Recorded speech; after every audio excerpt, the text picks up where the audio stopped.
Welcome to Season 6, Episode 6 of the Concordia Edtech Roundtable.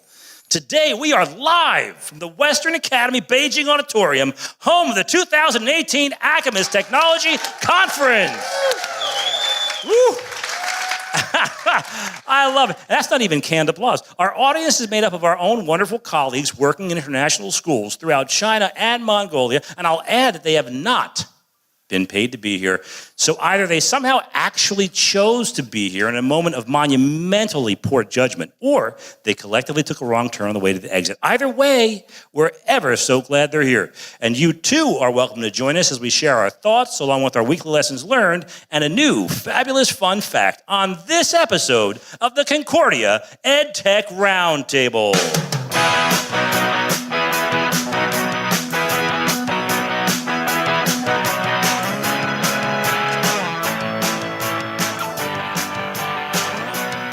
Welcome to the Concordia Edtech Roundtable. I am the ever-quotable Chris Carter. I'm joined again today by my friends and colleagues, the poet who doesn't know it, Dennis Grice, Hello. And our own media mogul, Daniel Mendes. So many lessons learned this week at ACAMIS. It's been a great conference. Love the relationships and the connections that we've had here.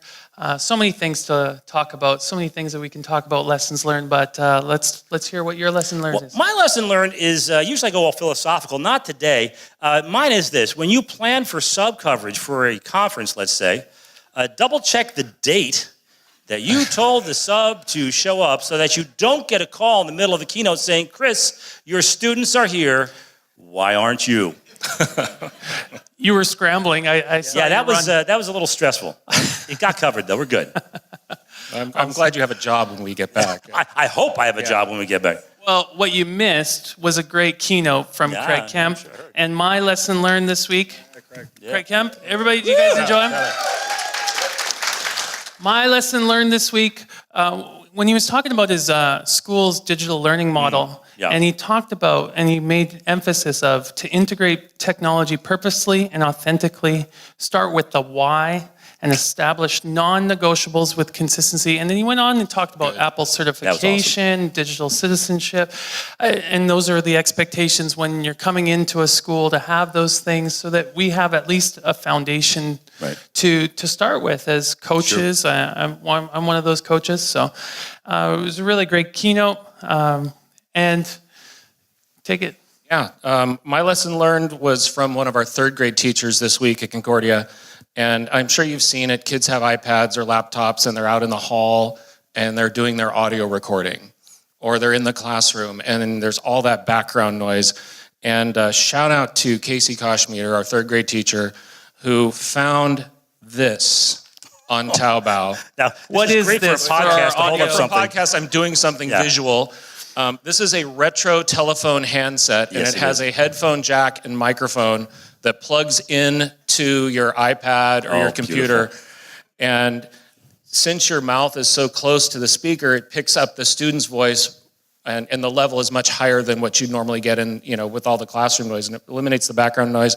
Plus, as Casey says, it just looks cool to see a whole class of kids doing this. They're on the phone. Yeah. Very retro. And it even has Can you hear me now? It even has a little, curly cord like Well, those actually, old phone handsets. I was going to say the curly cord should be a lot longer so we can go around the corner like we used to do when Yeah. remember how you used to Mom's here. Like hold it. When we were you hold it on your shoulder while you're talking on something.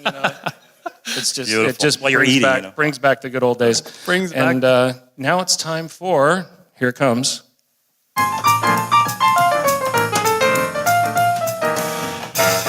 Fun fact, fun fact. Fun fact. That's just to prove Daniel, that Daniel we can't didn't sing. even sing Now, on that one. Everyone knows that the theme of this conference is leap, so I chose a fun fact that has only one thing in common with the conference, and that is that the word leap is in it. So you all know about leap year. Most of us do anyway, but I found out some interesting facts about it that I wanted to share. I know now why it's on February. It is the shortest month of the year, usually with 28 days. But why only 28 days? Well, there used to be a calendar of 10 months, and then Julius Caesar decided to add 2 months, naming one after himself, July, and another just because he thought it was an august thing to do, and he called that August, right? So he gave himself 31 days. Now, the man who would eventually succeed him Augustus Caesar thought, I'm just as good as he is. Why does August have 29 days? Hey, let's take 2 from February. He'll never miss it. And that's why there are 28 days in February. And when you had to add a day onto the calendar, you put it in February because it's so lonely and small, make it feel better. And that's my curious fun fact that has nothing at all to do with this conference. Well, that's a lot of fun. And it just proves that you are, a history teacher. That's my passion. You are full of those fun facts. And I'm full of something. And we'll be back with our main segment, segment 3, right after this.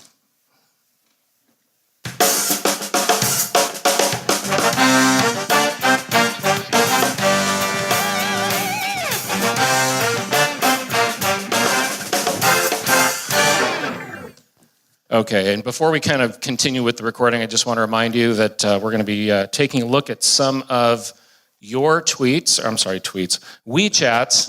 I forgot what country I was in. And doing some shout out to you, and also brought another expert up here to share with you as well. So you guys ready for segment 3? Hey, if they're not, we're going. So. Yeah, I know. I'm taking us in, right? Dude, go for it. And go. Okay, we're back. Thank you for joining us again. The conference theme here at ACAMIS is LEAP. And do you guys know what LEAP stands for? I'm putting you on the spot. Learn, engage, apply, and personalize. Yes. Mm-hmm. And we're going to kind of break that up into a couple of different parts and see what people learned. Our first takeaway point is, what did you learn? And before we started recording, we sent a WeChat group out to the audience, and they are sharing what they have learned at the conference. And gentlemen, you guys have the WeChat in front of you too. I'm seeing some great things being shared. No kidding. Let's see, Flipgrid Classcraft is one, yeah. Lena is sharing about quizzes and Nearpod. Was there a session that talked about that? Or you were talking to someone? Yeah, great way to go. Thank you for sharing that. Spheros. Right. That one. We got Paulino, who our VR expert in the region. Oh, she's amazing. She has Mind Show, and a lot of people are talking about that. Asynchronous and synchronous virtual reality collaborative recording software. That was really cool. I attended that one. Awesome. And I see that Sandra Chow is sharing that she loves Anchor. And if you're interested in starting your own podcast and being our competition, you can do that for free. So she's trying to pull listeners away from us. Thank you so much. Thank you so much. That. Sandra, I've got your name. Yeah, we know you. We know where you live. Yeah. How many of you enjoyed using Mentimeter? Yeah, that was really cool. That is pretty cool. And free for some limited use, I understand, but it might be worth looking into. That live cloud and how it got together and all the words were moving, that was pretty cool. Yeah, awesome. And then Annie's mentioning squishy circuits and sketch notes. Any of you guys are sketch noters? I did that in high school just kind of by accident, because I was bored in class and I turned my notes into drawings. But that was pretty Not cool. that anyone would ever, Jason Kaiser talks about relationships matter, and that was brought up by empatico.org through Craig Kemp's keynote. Yeah, and then also, Mel is mentioning Veer TV, and I was in that session yesterday with Mel and Paula sharing about that, and what you can do with 360 photos and virtual reality tours is just amazing. I actually shared that out to my PLN, and looking forward to doing some experimenting with that when we get back. But we kind of want to move from learn into engage. And we actually brought in a little guest. Yeah, well, he's a normal-sized guest, actually. He's not actually that little, but, But we brought in Aaron Foster, high school AP environmental teacher at Nansha College Preparatory Academy. You finished your master's in game-based learning. That was pretty smart. Yeah. Do a master's in games. In games. I love it. If I could get a master's in pizza, that would be awesome, too. Mom, I'm supposed to play. It's part of the curriculum. Welcome, Aaron. Thank you. Well, technically, my master's was in science ed. I just emphasized game-based learning. Okay. Well, we'll just go with the original We'll story. go with the original one. That sounded better. Your history has now changed. It's out there. So we both, Chris and myself, we attended your workshop on how you use Classcraft to engage learners in your class. Can you tell us about how that has impacted your teaching? And So using Classcraft, the kids are a lot more engaged because it takes down the traditional four walls of school and makes the classroom dynamic more fun. And when you make the classroom dynamic fun, the students are more invested in the learning. And it works really well with project-based learning, task-based learning, or a flipped classroom, as a lot of the sessions at the conference have talked about. But it also adds that motivation for students to want to do well. And when you play video games, the whole point of playing a game is to succeed at something and challenge yourself. And that motivates you to want to continue playing the game, which further engages you in that activity. So adding Classcraft has completely changed the dynamic of my classroom to kids coming in with more excitement instead of coming into a biology class going, I have to learn about cells. well, I was actually very impressed by the random event. Can you tell us a little bit about that? And Give us a random event. Yeah. a random event. Sing. Yeah, this is one of the random events you forgot to delete. And I saw it yesterday. So I did. So every day I start my class with a random event, and this is a list of 42 events that can happen at any point in the year. And one of them is where the game master, who is the teacher, has to sing in front of the class. And the student that has the lowest amount of experience points chooses the song that the game master sings. nice. I don't sing. Teacher doesn't sing. I completely forgot to delete this random event, and it popped up just 2 days ago, and I quickly backtracked, and my students were very upset. So did you have to sing twice? I did not. Instead, one of the students was eaten by Jell-O, and they died. Okay. But I do remember one specific example where you had one group sit on the floor. Can you talk about how that event caused and changed their way or their perspective in that Right, because class? you're changing their physical state, and it often changes the mental state as well, right? Yeah, so the random event was called Grounded, and one of the teams that was chosen for this event had to work from the floor for the entire 80-minute block. And they had to collaboratively think of a way that they can complete the task that we were doing in class from the ground. And they didn't want to do it at first because, as we all know, our students think that the ground is very dirty. So getting them outside of their comfort zone further invested their interest in the class, which they had a lot of fun, and they were more engaged in the activity because it forced them to be more collaborative in that sense. That's awesome. That is awesome. Well, thank you so much, Aaron. That's some awesome things to share. And gaming and engagement is just fun. And have you found it takes more time or less time, or like I think teachers sort of tend to say, "Oh, I could do that. I just don't have the time." Yeah, it's always an issue of time, isn't it? I mean, absolutely. It's one of those scenarios. If you're a Google-based school and you have Google Classroom, it easily imports it into the program. But if you're not that school, you do have to manually enter the students in, which can take time. So I absolutely recommend doing it at the beginning of the year or the start of a semester. So that way it's not eating up your personal time to do this. But throughout the daily lesson, if you incorporate it in synchronously enough, it doesn't take up time in the day. Very cool. Awesome. Okay. Well, thank you very much for joining us. Thank you. Thank you, Aaron. Give him a hand. All right. And you get a new car. All right. And in the interest of time, we're going to kind of combine, apply, and personalize, and we're going to try something a little bit new on the podcast. We don't know how this is going to go. So. Yeah, we don't know. We like I say, we fly without a net. We're going to do a little dramatic poetry. Oh. Ooh. I know. So this is something that I wrote a little while ago and kind of made some tweaks with it so it works for this conference. But just kind of a closing thought that we'd like to leave you with here today. It's a little poem called "Oh, the Things That You Know." Stop and think for a bit about all that you know, all you can do. You have so much to show. Oh, the strategies for using technology tools that you've learned from your colleagues at all these great schools. Oh, the things that you know you just can't wait to share. It's so hard to believe that others don't care. How can they be content with just whiteboards and books? What's wrong with them? Why do I get strange looks when I show them VR and robotics and code or digital stories they can make and upload? When I share what I've learned, my heart full of pride, they barely look up from their old pacing guide.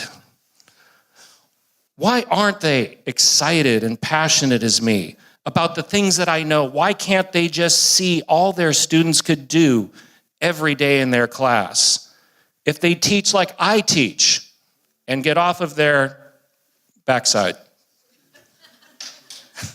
Before you give up and raise your hands in despair, convinced they don't care what you have to share, before you tell them what you think they should do, stop and consider. It's not about you. You found your one thing, that thing to ignite your passions for learning that makes you shine bright. That one thing for you may be different for some. That thing that excites you, they may find ho-hum. We've had a great time at this wonderful place of sharing and learning side by side, face to face.